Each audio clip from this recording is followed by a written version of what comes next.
Hello, everyone. Owen Giles here with Why Christianity. Welcome back to the Bible and Bukhari.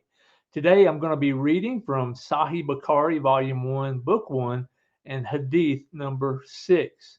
This one is supposedly narrated by Ibn Abbas, and it says that Allah's messenger, that is, Muhammad, was the most generous of all people.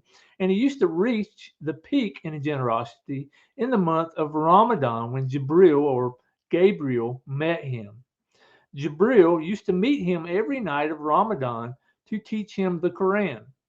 Allah's messenger was the most generous person, even more generous than the fair winds sent by Allah with glad tidings of rain in readiness and haste to do charitable deeds. End quote. So anyone who knows the slightest bit of information at all about Muhammad or pays close attention to the world news during Ramadan has to be scratching their head thinking, what in the world does this even mean? What does it mean for Muhammad to be the most generous person? The Islamic sources themselves tell a very different story. For example, I'll give you a few.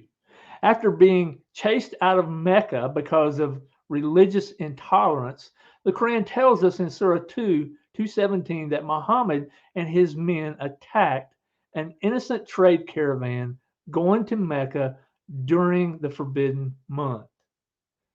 In the biography of Muhammad by Guillaume, page 289, I'm quoting, the apostle heard that Abu Sufyan was coming from Syria with a large caravan of Quraysh containing their money and merchandise.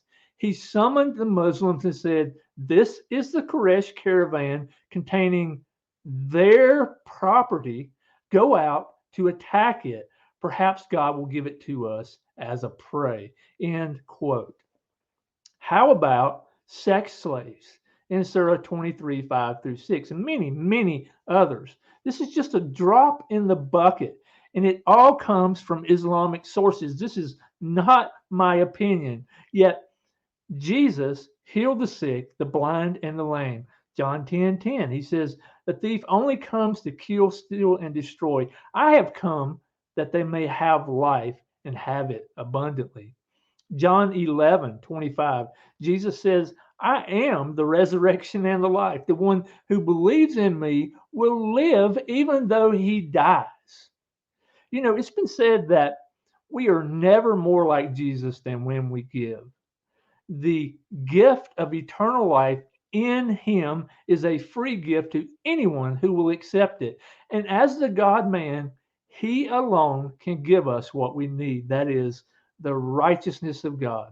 So I'll end with 2 Corinthians 5:21. And it says, God made him who knew no sin to be sin on our behalf that we might become the righteousness of God in him.